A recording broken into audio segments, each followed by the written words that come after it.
ताल्लुकात बनाए, उन तमाम ममालिक ने पाकिस्तानियों के वीज़े या तो मुश्किल कर दिए या उन पर पाबंदी लगा दी।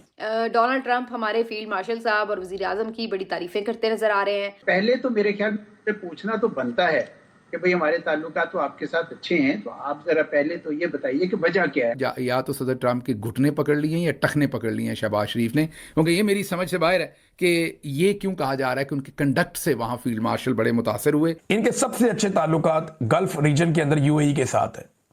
यूएई पाकिस्तानियों को वीज़े नहीं दे रहा, सबको पता है। इनके बड़े अच्छे ताल्लुकात ओमान के साथ है, वहां भी वीज़े नहीं मिल रहे। सऊदी अरब ने रिकॉर्ड बंदे पाकिस्तानी डिपोर्ट कर दिए हैं सऊदी अरब से, उधर भी प्रॉब्लम आ गया। यूरोप ने कई सरकारी मुलाजमीन के वीज़े मनसूख कर दिए, दिए नहीं उनको वीज़े, मुस्तरद कर दिए दरखास्तें। ये है इनकी टोटल औकात। साहब जो हैं वो फील्ड मार्शल और शहबाज शरीफ की तारीफें करते हैं, पाबंदी पाकिस्तान पे लगती है। नोबेल के लिए आसिम मुनीर और शहबाज शरीफ उन्हें नामजद करते हैं, पाबंदी पाकिस्तान पे लगती है। हम शुरू से ही आपके साथ हैं हर मामले पे, ये यकीन दहानी आसिम मुनीर साहब और शहबाज शरीफ साहब करते हैं और पाबंदी पाकिस्तान पे लगती है। आलमी लेवल पर पॉलिश करता है हमारा वजीर आजम, हत्ता कि जो गैर मुल्की मीडिया है वो शहबाज शरीफ को शू शाइन बॉय का नाम दे देता है, लेकिन इसके बावजूद अमेरिका पाबंदी पाकिस्तान पे लगाता है, इंडिया पे नहीं लगाता। इसराइल और फलस्तीन पर अपना मौक़िफ़ ही पाकिस्तान ने बदल लिया अमरीकी ख्वाहिश को देखते हुए, लेकिन पाबंदी पाकिस्तान पे लग गई। हमास पर पाकिस्तान ने यू टर्न ले लिया, फिर भी पाबंदी पाकिस्तान पर लग गई। मादनियात का बीफ केस लेकर पहुंच गए, जाके सामने रख दिया, फिर भी पाबंदी पाकिस्तान पर लग गई। अमरीकी एम्बेसी की तरफ बढ़ने वालों को मुरीदके में उनका कत्लेआम करवा दिया गया, फिर भी पाबंदी पाकिस्तान पर लग गई। दिन रात खुशामद की, हत्ता कि अमरीकी ज्यूश कांग्रेस से भी, उनके जो चेयरमैन है उनसे भी जफियां डाल ली, लेकिन पाबंदी भारत पे नहीं, पाकिस्तान पे लग गई।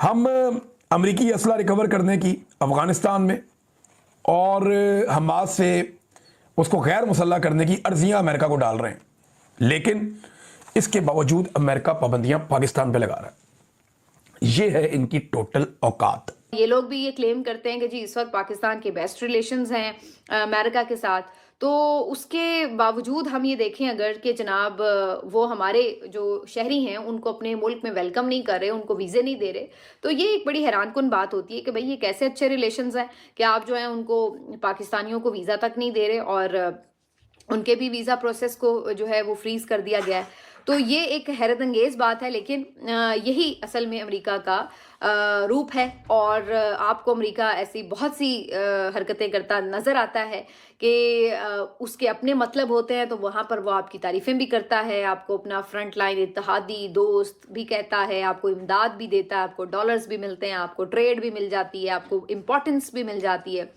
लेकिन कहीं पर जहाँ उनको अपना मतलब मकसद नहीं होता तो वहाँ पर वो आपको स्क्रू भी कर देते हैं, आपको भुला भी देते हैं, आपके साथ बाज़-औक़ात सख्ती भी कर देते हैं, आपके साथ सख्त बातें भी कर लेते हैं।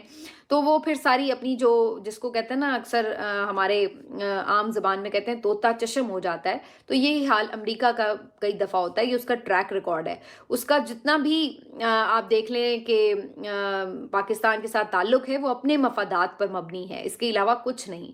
जैसे चाइना हो तो आप कह सकते हैं कि जी वो पाकिस्तान का ख्याल रखता है, हर अच्छे बुरे वक्त में कहीं ना कहीं वो मौजूद होता है। मैं ये नहीं कह रही कि वो अपने मफादात का ख्याल नहीं रखता, हर मुल्क फॉरेन पॉलिसी में अपने ही मफादात का तहफ़्फ़ुज़ करता है, लेकिन चाइना जो है पाकिस्तान के लिए फिर भी एक सपोर्ट की तरह हमेशा खड़ा नज़र आता है और वर्बली वो इतना भले ना कर रहा हो, लेकिन पीछे उसकी पूरी एक सपोर्ट पाकिस्तान को फ्राहम रहती है। जबकि अमेरिका जो है वो खालिस्तान अपने मफाद के ऊपर ही पाकिस्तान को सपोर्ट भी कर देता है और उसके साथ अपने ताल्लुकात बढ़ा भी लेता है और जहाँ ज़रूरत पड़े वहाँ घटा भी लेता है। ये शहबाज शरीफ ने वो वज़ीर आज़म बने तो 2025 में उन्होंने लगभग 2 महीने महंगे तरीन दौरों में पाकिस्तान से बाहर गुजारे। यानी वज़ीर आज़म एक ऐसे मुल्क का जो मसाइल में घिरा हुआ है, उस मुल्क का वज़ीर आज़म सरमायाकारी लाने के लिए 2 महीने साल में से पाकिस्तान से बाहर गुजारता है और महंगे तरीन दौरे करता है। टब्बर लेके जाता है, बंदे लेके जाता है, रश लेके जाता है और खसूसी परवाज़ों पे जाता है, अवाम का पैसा उड़ाता है, करोड़ों अरबों रुपया लगा देता है दौरों के ऊपर, और मिलता क्या है? टका भी नहीं मिलता। कोई पैसा पाकिस्तान के अंदर नहीं आता इस आदमी के दौरों के नतीजे में। और हर बार ये करोड़ों रुपए खर्च कर देते हैं मगर मिलता कुछ नहीं है। आज 3 साल के बाद किधर खड़ी है हुकूमत, किधर है आपकी एक्सपोर्ट्स, कितनी आम बंदे की जिंदगी बेहतर हुई है, कितनी महंगाई कम हुई है। इस वक्त जो हालत ये है कि सर्दियों के अंदर भी लोड शेडिंग हो रही है। आप इनके दावे देखें, उड़ान पाकिस्तान, इनकी बातें सुने, ये कह रहे हैं कि जनाब हम 60 अरब डॉलर के ऊपर एक्सपोर्ट्स लेके जाएंगे। भाई सर्दियों में भी आप बिजली पूरी नहीं कर पा रहे, क्योंकि बहुत सारी जगहों पे जो बिजली बनती है वो महंगी है, वो आप अफोर्ड ही नहीं कर सकते। तो सर्दियों में आप बिजली जो है वो पूरी नहीं कर पा रहे और आप कह रहे हैं कि आप 60 अरब डॉलर की एक्सपोर्ट करेंगे। उसके लिए ईंधन चाहिए, उसके लिए फ्यूल चाहिए, सस्ती बिजली चाहिए, सस्ता ईंधन चाहिए, वो कहां से आप लेके आएंगे।